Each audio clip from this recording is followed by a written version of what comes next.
والصلاة والسلام على سيد المرسلين محمد المصطفى وعلى آله وأصحابه بالصدق والصفاء.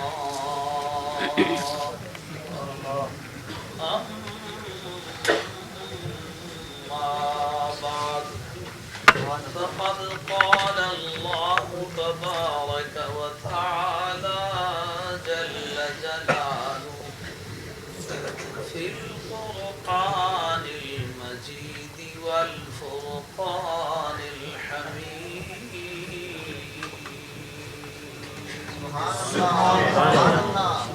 أعوذ بالله من الشيطان الرجيم. بسم الله الرحمن الرحيم.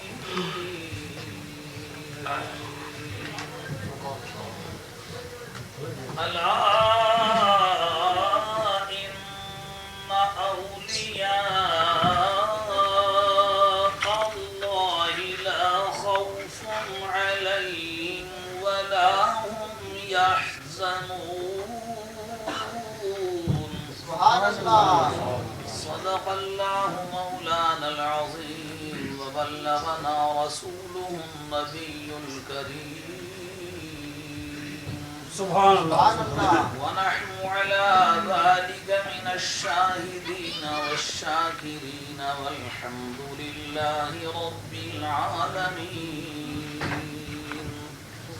فقد قال الله تبارك وتعالى في شأن حبيبه مخبرا وآمرا إن الله وملائكته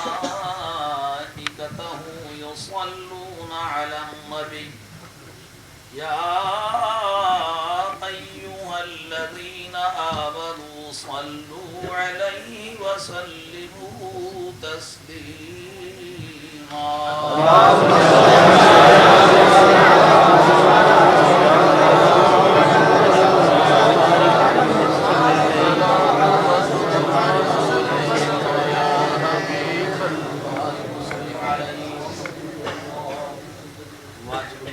پیران طریقت، علماء ربانی، میرے بزرگوں، پیارے بھائیوں، عزیز بچوں، آج کا یہ مبارک اجتماع قابل سب مبارکباد ہے. یہ آپ کی مذہبی اور ملی بیداری کے جی تجات کا ثبوت ہے.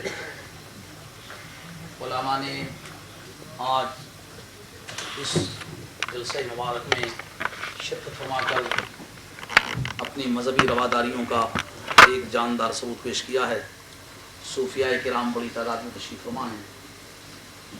اس سے ظاہر ہو رہا ہے کہ بفضل ہی تعالی آل سنت والجماعت کی صفوں میں ایک انتہائی قابل قدر تنظیم اور ایک ربط و ضبط.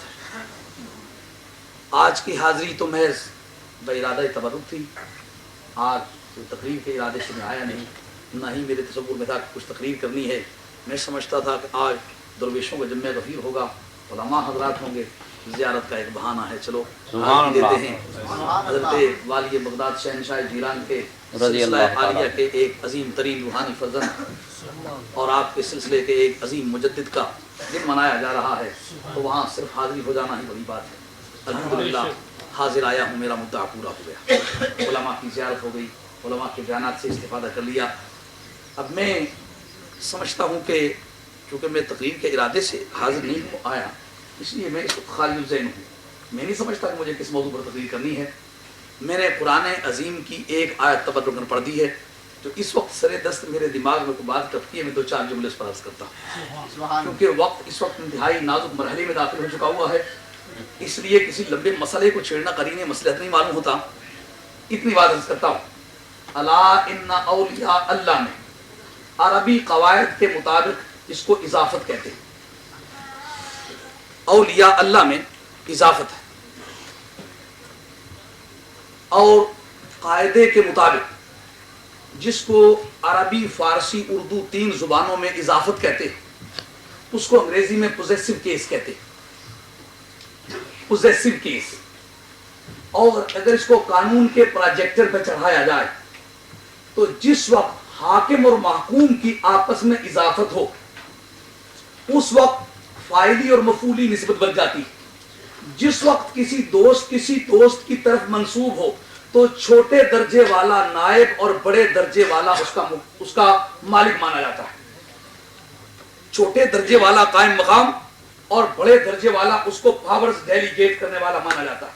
اگر قانون کی نگاہوں سے دیکھا جائے تو اس پر لفظ استعمال ہوا وائکیریس لائبلٹی، یعنی جس وقت کہہ دیا جائے کمپنی کا ملازم تو کمپنی بڑی ملازم چھوٹا، اس کے معنی یہ ہے یہ اس کا ریپریزنٹیٹیو ہے، اس کو کچھ پاورز اس نے کمپنی میں ڈیلیگیٹ کی ہیں.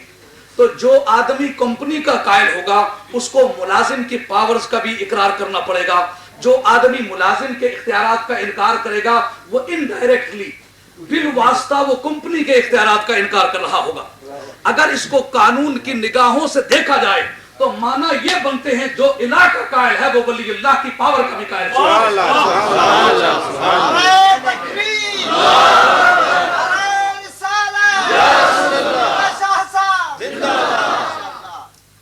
کیوں؟ اس لیے کہ جو کسی حکومت کا قائل ہو، حکومت کے کارندوں کا منکر ہو، وہ حکومت کا منکر ہوتا کہ حکومت تو مانتا ہوں لیکن میں وزراء کو نہیں مانتا، حکومت تو مانتا ہوں لیکن گورننس کو نہیں مانتا، حکومت تو مانتا ہوں لیکن سیکریٹریٹ کو نہیں مانتا، حکومت تو مانتا ہوں لیکن چیف سیکریٹریٹ کو میں نہیں مانتا، حکومت تو مانتا ہوں لیکن اس کی جوڈیشری کو نہیں مانتا، حکومت تو مانتا ہوں لیکن اس کے ایگزیکٹو کو نہیں مانتا، میں حکومت تو مانتا ہوں لیکن اس کی لیجسلیچر کو نہیں مانتا. تو کیا مانتا ہے؟ حکومت کو وہی مانتا ہے جو بجمیع اجزاء ہی مانتا ہے، جو حکومت کی پاورز کا بھی قائل ہو اور حکومت کے پاورز ڈیلیگیٹ کرنے کا بھی قائل ہو. یہ بھی مانتا ہو حکومت با اختیار ہے اور جس کو حکومت اختیار دے اس کے مختار ہونے کا بھی قائل ہو تو حکومت کا قائل ہے. نہیں تو جو ایسا کہے حکومت کا قائل ہوں پر اس کے اختیارات دینے کا منکر ہوں وہ اس کی پاورز کا تو قائل ہے لیکن اس کی وائکیریس لائبلٹی کا منکر ہے، لہذا قانون کو منکر قرار دے. اس کے معنی یہ ہے جو خدا کے ماننے کا اعلان کرے لیکن ولی کی پاورز کا انکار کرے وہ ایک ضابطے کے مطابق ایک آئین و دستور کی روشنی میں اپنے منکر ہونے کا پتہ بتا رہا ہے، اس کا ایڈریس لکھ لینا چاہیے. آئندہ جو بھی کوئی روحانی نوٹس ہو تو منکر کے پتے پر بھیجنا چاہیے، ان کو پتا ہو کہ یہ خدا کی خدائی کا قائل ہے لیکن خدا کی عطا کا منکر ہے. اولیاء اللہ میں پوزیسو کیس اور اس کے ساتھ جو پاورز ڈیلیگیٹ کرنے کا ضابطہ ہے وائکیریس لائبلٹی میں، اس میں پتہ کیا ہوتا ہے؟ اگر ایک ملازم کسی گورنمنٹ کے کھاتے کا ملازم ہو کر کسی کمپنی کا ملازم ہو کر جو اس کی جورسڈکشن ہے، اس کے حدود اختیارات ہے، اپنے اسے دیے گئے ہوئے اختیارات کی روشنی میں کسی سے کوئی سودا کر بیٹھے، خواہ وہ نفع کا ہو کہ خسارے کا ہو، کمپنی کہتی ہے پاورز دینے سے پہلے یہ معاملہ کنسیڈریبل تھا کہ تجھے پاورز دیں یا نہ دیں، اب پاورز دے بیٹھے، سودا تو کر بیٹھا، اب نفع ہو کے خسارہ ہو، دونوں صورتوں میں تمہاری کمپنی ذمہ دار ہے. ماشاءاللہ ماشاءاللہ. اور جو باب فضل الفقراء میں حدیث آتی ہے رب اشعث مدفوع بالابواب لو اقسم علی اللہ لابرہ، بعض ایسے ہوتے ہیں بال بکھرے ہوئے ہوتے ہیں، حالت بڑی خستہ ہوتی ہے، دیکھنے میں وہ کتب کے آدمی نہیں لگتے لیکن جے ایک آہ درد دی مارنا ہوگا ملک ملا. یہ صاحب روحانیت کا ایک انٹرپریٹر ہے. نعرہ تکبیر، نعرہ رسالت، یا رسول اللہ، فخر اسلام. جے ایک آہ درد دی مارنا ہوندہ ملک ویرانی، کو کافا دی سبزی سردی ندیاں رہنا. اسی طرح میاں صاحب کے شعور کا بھی اندازہ کیجئے، سبزی کا نام لیتے کو کاف کا نام کیوں لیا ہے؟ وہ جو سائنٹیفک فارمولا آج دریافت ہوا ہے the higher you go the cooler it is, جو بلندی پر جاؤ کہ سردی ہوگی معلوم ہوتا ہے. میاں صاحب کو یہ پہلے سے معلوم. تو یعنی رب کریم نے اس کو بھیجا ہے اور کہا میرا ہو کے تو گیا ہے، اب تجھے پاورز دی ہیں، وہ میرا اور ہو بے اختیار، غیروں کے ریپریزنٹیٹیو بھی بے اختیار ہوں اور اختیار والے کا ریپریزنٹیٹیو میرا نمائندہ بھی بے اختیار ہو، تو پھر بے اختیاروں کا نمائندہ ہونے میں اور با اختیار کا نمائندہ ہونے میں کیا فرق ہے؟ بدھ کے نمائندے کے پاس پاورز نہیں ہے، میرا جو نمائندہ اس کے پاس پاور، اس لیے سودا کر بیٹھا لو اقسم علی، کتنے حسین الفاظ، لو اقسم علی اللہ، اگر قسم کھا لے کسی بات پر ڈٹ جائے کہ خدا کی قسم ایسا ہو کے رہے گا، قسم کھا لے تو لابرہ، اللہ قریب اس کو اس اپنی قسم میں مبرہ کرتا ہے، اس میں ہانس نہیں کرتا، اس کی قسم ٹوٹتی نہیں، خدا اسے بری ذمہ کرتا ہے۔ یہ وائکیریس لائبلٹی کی قیمت ہے۔ یہ الگ بات ہے، ہر دور کے لوگوں کے لیے سمجھانے کے لیے علماء نے زبانیں اس وقت کی سیکھی، اس وقت کی اصطلاحات سیکھی۔ منطق اسلام کی کیا لگتی ہے؟ منطق کو اگر تیسری اور چوتھی صدی میں علماء نے اسلامی آیا ہے اور اس کو اسلامی اصطلاحات میں لا کے اس کو اسلامی خدمات کے لیے بطور آلہ کار کے استعمال کیا ہے، تو یہ علماء کا ایک تدبر ہے، علماء کی قوت فکری اور ان کی قوت پرواز، ان کا ایک فہم و دانش کی یادگار ہے کہ انہوں نے ایک غیر اسلامی علم کو اسلام کے کپڑے پہنا کے، اسلامی غسل دے کے اسلامی میدان میں لیا اور اسلامی خدمات وصول کر لی، وگرنہ منطق کو اسلامی علم تو نہیں تھا۔ اللہ حاضر قیاس اور بے شمار کام علماء نے ایسے کیے ہیں۔ اسی طریقے سے میاں صاحب عارف کھڑی نے اپنی پنجابی زبان میں اس بات کو اتنا اتارا ہے کہ جو ہل جوتنے والے، بکریاں چرانے والے، کھیتی باڑی کا کام کرنے والے کبھی مدرسے نہ گئے ہوئے، ان کو بھی بات سمجھا دی ہے۔ تو یہ ان کا دراصل نظر کرم ہے، وگرنہ سیون ملوک پنجابی میں یہ ایم اے میں لگی ہوئی کتاب ہے، اکیلی کتاب کے 50 نمبر ہے، اور پڑھانے والا آدمی پنجاب تلاش کرتا ہے تو پوری کلاسز کے لیے آدمی نہیں ملتے، یعنی اس کا لوڈ کھینچنا ہر آدمی کا کام نہیں۔ کہیں لوگوں نے منطق سیکھی، کہیں لوگوں نے فارسی میں اسے بیان کیا، کہیں پنجابی میں بیان کیا، کہیں پشتو میں بیان کیا، کہیں ہندی میں بیان کیا، کہیں سندھی میں بیان کیا۔ منطق کو تیر جو مثنوی ہے حضرت فرید الدین عطار کی، وہ کوئی قصہ چنول کا اور تیتر کا اور بٹیر کا تو نہیں ہے۔ دیکھا اس وقت کا بادشاہوں کا ذوق ایسا ہو گیا تھا کہ شہنشاہان ایران نے ایک تیہو نامہ لکھا، تیہو کہتے ہیں بٹیر کو، تو بٹیر نامہ، یعنی بادشاہوں کو اتنا ذوق آ گیا تھا، وہ اتنا عیاشی میں مصروف ہو گئے تھے کہ بٹیروں کی تاریخیں، بٹیروں کی قسمیں، بٹیر کی نوک ایسی ہو تو اتنی دیر تک لڑتا ہے، اگر اس کی چونچ کالی ہو تو اتنا لڑتا ہے، پاؤں سرخ ہو تو اتنا لڑتا ہے جی، اور اگر اس پر ٹانکے کالے رنگ کے ہوں تو اتنا لڑتا ہے، سرخ رنگ کا ہو تو اتنے پاؤں جاتا ہے، اتنے اس رنگ کا ہو تو اتنی لمبی لڑائی لڑتا ہے۔ تو تیہو نامے لکھے، اسی طرح باز نامے لکھے اور لمبی لمبی کتابیں، اور اس پر آج بایولوجی نے اسی کو ڈیولپ کر کے تو آج جانوروں کی تاریخ سے مرتب کی ہے۔ کسی وقت تو عیاشی کی غرض سے علم مدون کیا گیا، آج لوگوں نے تعمیری غرض کے لیے اسے استعمال کیا۔ دیکھا کہ لوگوں کو اس وقت شکاری پرندوں کا بڑا ذوق ہو گیا ہے، تو انہوں نے پھر پوری بات کو، پورے تصوف کو، پوری روحانیت کو کہیں باز کا نام دے کے پیر کا نام لے لیا، کہیں ہدہد کا نام لے کے تو انہوں نے جو بدرکا شیخ کی طرف سے مقرر ہوتا ہے اس کا نام لے لیا، اور کہیں کوئی کلاسز بنا کے ایک مانیٹر بنایا جاتا ہے اس کے لیے چکاوک نام لے لیا، چنڈول، یہ جو تیتروں کے ساتھ چگتی ہے نا، جس کو پنجابی میں سیر کہتے ہو، انگریزی میں اس کو پچنیٹک کہتے ہیں، تو وہ پچنیٹک جو ہے ایک چھوٹا سا پرندہ، وہ کرتی ہے چوکی داری، جب کوئی پرندہ آ جائے نا، باز آ جائے، اس کو شکاری لوگ اپنی زبان میں کیڑ کہتے ہیں، کیڑ کرتی ہے، یعنی جو آدمی شکاری ہے بیٹھا ہوا ہے وہ یہ اس بات کو میرے سمجھے گا کہ جب وہ بولتی ہے تو یہ بتاتی ہے کہ یہ باز آ رہا ہے، یہ شکرا آ رہا ہے، یہ کوئی آ رہی ہے، یہ بیری آ رہی ہے، یہ ریگی آ رہی ہے، یہ کون، یہ چرگ آ رہا ہے، یہ ماشین آ رہی ہے، یہ شکرا آ رہا ہے، یہ ماشا آ رہا ہے، یہ چرگ آ رہا ہے، یہ شاہین آ رہا ہے، تو اس کی بولی بتاتی ہے کہ اس طرح کا جانور ہے، خطرہ اس طرح کا ہے، اس لیے اس خطرے کو ٹلنے کے لیے پناہ گزین تمہیں کون سی جگہ پناہ لینی چاہیے۔ تو چونکہ روحانی طور پر جس کلاس کے لیے کوئی مذہبی پیشوا کسی کو مانیٹر مقرر کر دیتا تھا تو وہ بھی اس طرح کے روحانی خطروں سے آگاہ کرتا تھا، اس لیے اس مانیٹر کا نام انہوں نے چکاوک رکھ دیا۔ تو نہ قصہ چنڈول کا ہے نہ قصہ تیتر کا ہے، دیکھا صوفیاء نے اور آل اللہ نے کہ بندہ بچھڑا جا رہا ہے، اس کو قریب لانے کے لیے، بات سمجھانے کے لیے روپ بدلو۔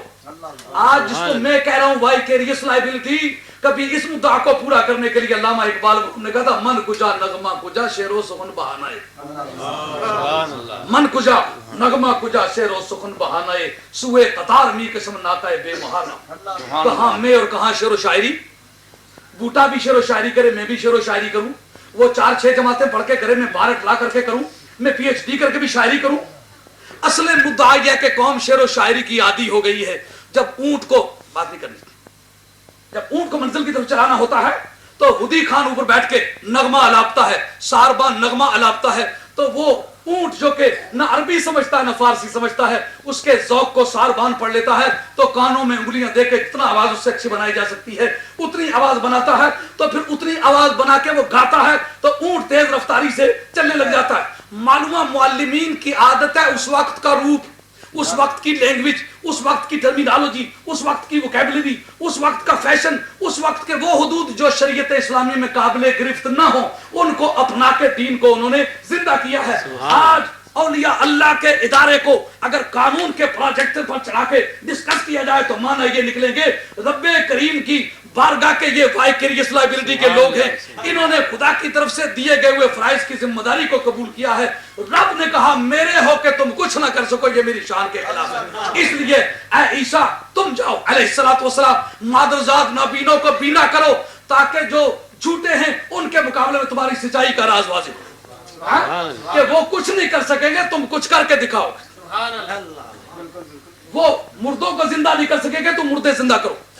مدینے کے تاجدار علیہ السلام کو بھیجا اور باقی لوگوں کے مقابلے میں رکھا کہ آؤ تم کہتے ہو کہ رب کے سوا ہم بھی کچھ کر سکتے ہیں، آؤ جس کا رب سے تعلق ہے کہ وہ شخص دکھاتے ہیں، اور جس کا بتوں کے ساتھ تعلق ہے تم بھی دکھاؤ۔ بتوں والے کچھ نہ کر سکے، مدینے والے نے چاند توڑ سبحان اللہ سبحان اللہ سبحان ثابت اللہ۔ ہو گیا کہ یہ کچھ مقام رکھتا ہے۔ اس سے پتا چلا وہ اولیاء اللہ کی جو اضافت ہے وہ پوزیسو کیس ہے، قانون کی زبان بحث کرے تو وائکیریس لائبلٹی ہے۔ آج اگر اولیاء اللہ کی کرامات بیان کی جاتی ہیں تو شرع میں اس کا وجود ہے، بے شک جس کو اور بھی زیادہ آسان لفظوں میں اگر بیان کریں تو نسبت کا لفظ آپ استعمال کرنے لگے، وہ نسبت کا ہی لفظ اگر قانون کے میدان میں آئے تو وائکیریس لائبلٹی بن جائے گا۔ یعنی نسبت بن گئی تو بے نسبت والا بھی کچھ نہ کر سکے، نسبت والا بھی کچھ نہ کر سکے تو نسبت کی افادیت کیا ہوئی؟ قرآن عظیم کی اندرونی شہادت ہے۔ قرآن عظیم بیان کرتا ہے جو جناب طالوت کو بادشاہ مقرر کیا گیا تو قوم نے کہا ہم اس کو بادشاہ تسلیم کرنے کے لیے تیار نہیں ہیں، کیونکہ موجب بات استحقاق، حقداری کے جو اسباب اور وسائل ہیں وہ ہم میں زیادہ پائے جاتے ہیں۔ ان کا نہیں، اس کو خدا نے مقرر کیا ہے۔ کہا خدا کو مقرر کر، خدا کی طرف سے اس کے مقرر ہونے کی دلیل تو انہوں نے قال لہم نبیہم ان آیت ملکہ ان یاتیکم التابوت، اس کی نشانی یہ ہے کہ تمہارے پاس ایک صندوق آئے گا، فی سکینۃ من ربکم وبقیۃ مما ترک آل موسیٰ وآل ہارون، اس میں تمہارے رب کی طرف سے تسکین ہوگی۔ میں پوچھتا ہوں کہ اس کے اندر کیا تھا؟ حضرت علامہ ابو البرکات عبداللہ بن احمد بن محمود رسوی رحمۃ اللہ تعالی اپنی مدارک شریف کے اندر لکھتے ہیں اور چیزوں کے علاوہ جناب موسیٰ علیہ السلام کے نالین مبارکین۔ اب میں پوچھتا ہوں، ایک وہ قوم جو کل تک خاندان غلاموں کی صفوں میں چلی گئی ہوئی ہے اور لوگوں نے انہیں غلام بنا لیا ہوا ہے اور تاج سروری سے معروف ہو گئی ہوئی ہے اور مدتوں کسی قوم کے سامنے دست نگری کا شکار ہو چکی ہوئی ہے، آج اس قوم کے لیے خط آزادی چاہیے، آج اس قوم کے لیے تاج سروری چاہیے۔ وہ وائکیریس لائبلٹی کا جو سلسلہ ہے وہ چلتا ہے۔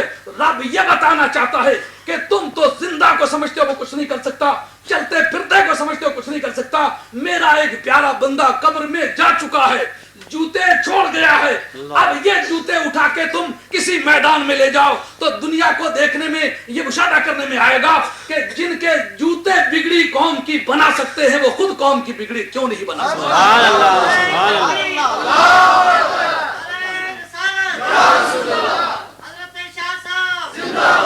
قرآن کے اندرونی شہادت ہے، یہ پوچھا نہیں جا سکتا کہ مولا کریم تیرے ہوتے ہوئے امداد کی کیا ضرورت ہے؟ جب تو موجود ہے تو جوتوں کی تعلیم کے کیا معنی؟ رب کو یہ پتا ہے بعد میں کوئی قوم آئے گی جو انکار کرے گی، اس لیے مدعی بنتا ہوں میں، میرا وٹنس بن اے نبی، تو تیری نگرانی میں کرائیں یہ کام تاکہ آئندہ منکر کو انکار کی گنجائش نہ، میری اتھنٹیکیشن بھی ہو اور تیری ایویڈنس بھی ہو اور یہ ساری قوم دیکھے، اجماع تیری امت کا اجماع بھی ہو جائے، پتا چل جائے کہ اگر تیر و تفنگ، خشت و قدم، عبید و قدم، لاؤ لشکر، زور و زر مل کے کسی قوم کی بگڑی کو نہ بنا سکیں تو اس وقت نبی کے ساتھ بندے کی نسبت ہو، بندہ مل جائے، ایسا نہ ملے تو اس کے جوتے ہی مل جائیں تو بھی قوم کی بگڑی بن سکتی ہے۔ جو سر پہ رکھنے کو مل جائے نال پاک حضور، جو سر پہ رکھنے کو مل جائے نال پاک حضور تو پھر کہیں گے کہ ہاں تاجدار ہم بھی ہیں، تو پھر کہیں گے کہ ہاں تاجدار ہم بھی ہیں۔ فی سکینۃ من ربکم وبقیۃ مما ترک آل موسیٰ و آل ہارون۔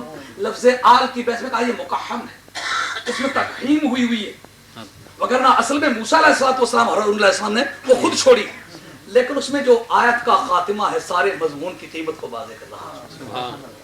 جو ہمارے اسلامک لا میں جورسپروڈنس آتا ہے، جورسپروڈنس یار قانون میں جورسپروڈنس ہوتا ہے، جورس کہتے ہیں قانون کو، پروڈنس کہتے ہیں دانش کو، دانش قانون، اس کو ہمارے ہاں اصول فقہ یا اصول تفسیر یا اصول حدیث کے نام سے جانا جاتا ہے، یہ وہ ہے۔ اس موقع پر لکھتے ہیں کہ آیاتوں کا خاتمہ ایک مستقل قانون ہے، جو آدمی خواتین میں آیات کے مضمون سے آگاہ نہیں وہ قرآن مجید کے معانی کو صحیح طور پر کبھی نہیں سمجھ سکتا۔ اب یہ دیکھنا ہوگا کہ آیت کا خاتمہ یا کیا مضمون لا رہا، بھئی باتوں کی آواز بتائے، باتوں کی آواز بتائے، بیٹھ جائیے اطمینان سے۔ میں خود موجود ہوں، آپ مجھ سے بات کرنا چاہتے بات کر لیں، بات سے رکائیے بھائی۔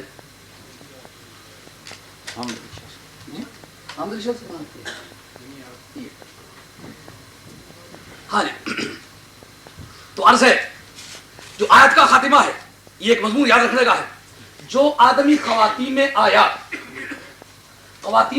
کے مضمون کو نہیں جانتا وہ قرآن مجید کی صحیح تفسیر نہیں کر سکتا۔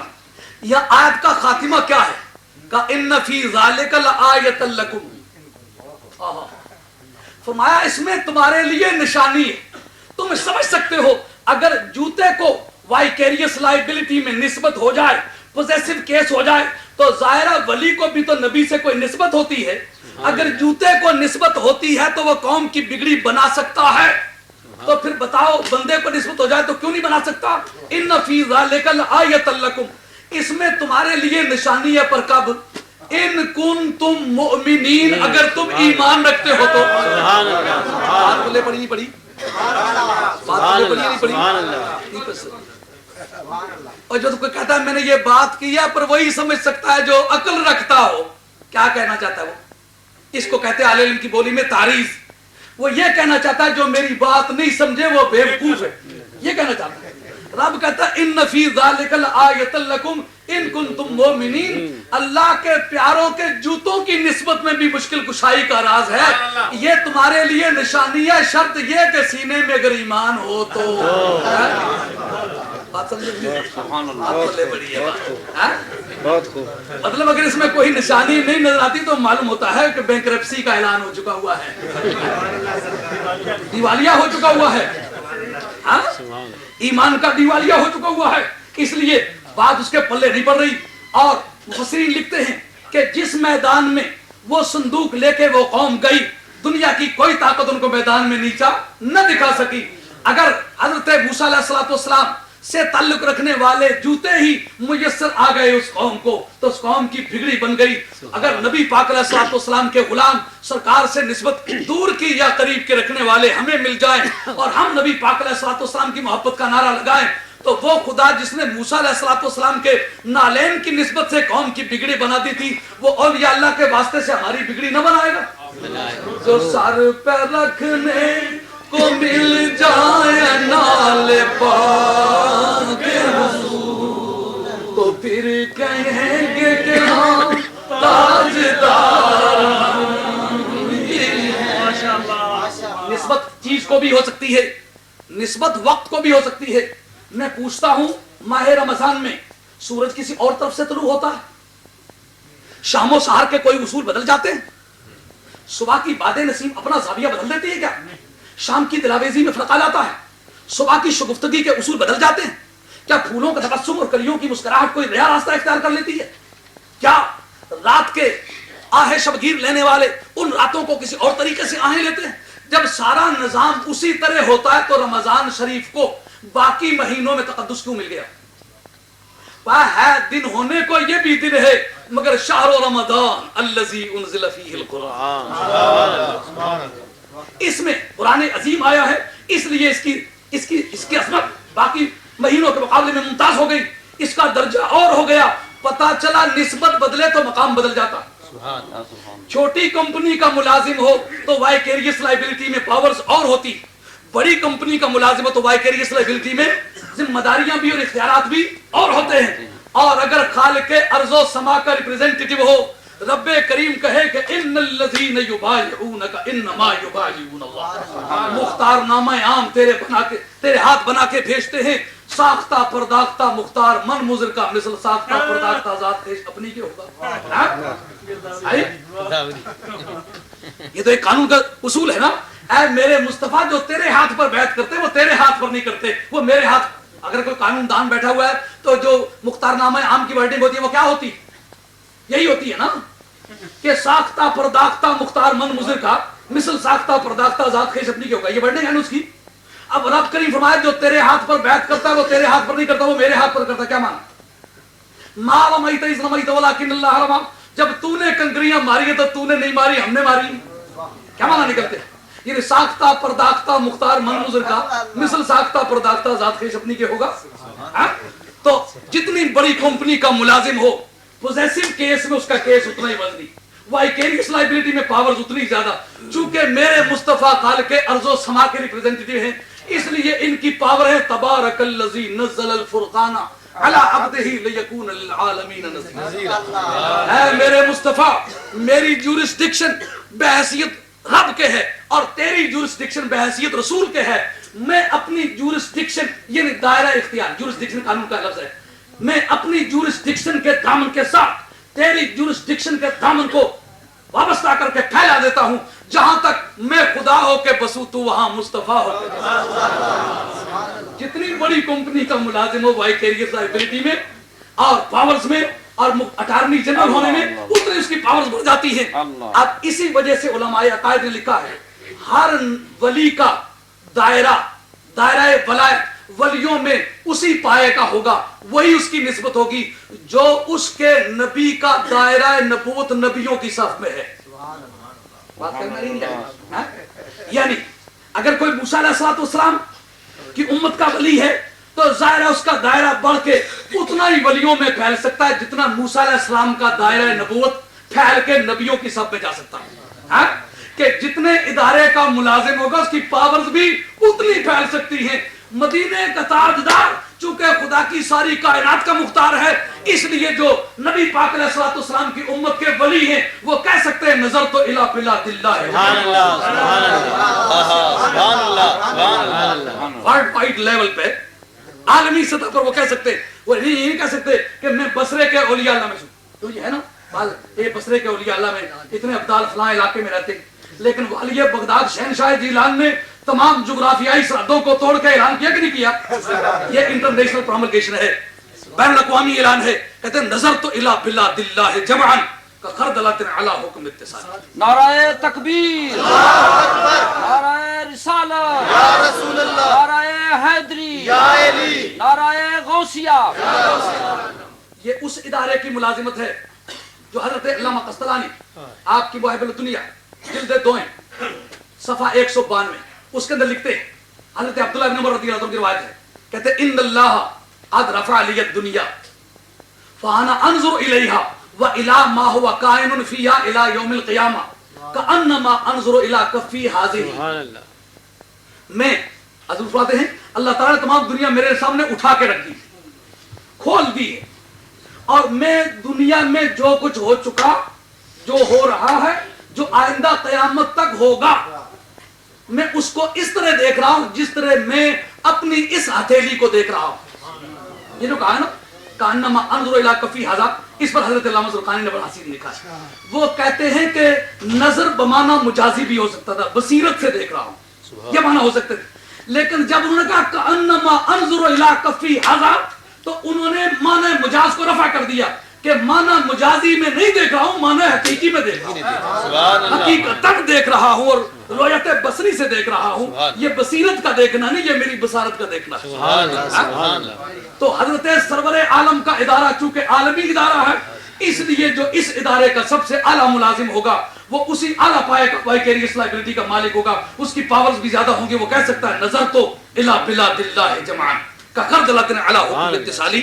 تو یہ بات صرف اس پر تھی جو ہمارے علماء عقائد نے آج تک بحث کی ہے کہ ہر وہ چیز جو معجزے کے طور پر حضرات علماء کی خدمت درج ہے، اس کو صاحب تنویر الحلق نے، حضرت علامہ جلال الدین سیوطی نے اپنے آخری سینٹینس میں کہا، آخری جملے میں، کہ جو چیز کسی ولی کے لیے، کسی نبی کے لیے بطور معجزے کے ممکن ہوتی ہے، وہ اس امت کے امتی کے لیے بطور کرامت کے ممکن ہوتی ہے، کیونکہ وہ اس کا نائب ہوتا ہے نا.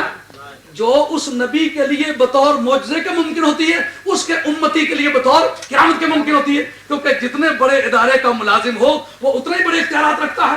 تو چونکہ میرے مصطفیٰ علیہ الصلوۃ والسلام کی یہ شان ہے کہ پورے عالم کو بیک نگاہ دیکھ رہے ہیں، اس لیے جو ان کا نمائندہ وہ کہہ سکتا ہے نظر تو الی بلاد اللہ جمعان خردلۃ علی حکم اتصالی. آج کا بیان میں اس پر گفتگو میں نے عرض کی ہے کہ اولیاء اللہ، اس میں اضافت ہے، پوزیسو کیس ہے، وائکیریس لائبلٹی ہے، جس کو نسبت اور اضافت کہتے ہیں، وہ مانت ہے جس پر میں نے چند جملے عرض کیے. امید ہے کہ اگر یاد رہ گئے تو اصل مدعا کو سمجھنے میں مدد دیں گے، کیونکہ وقت اصل کا خطرے میں جایا چاہتا ہے، اس لیے بیان کو مختصر کرتا ہوں.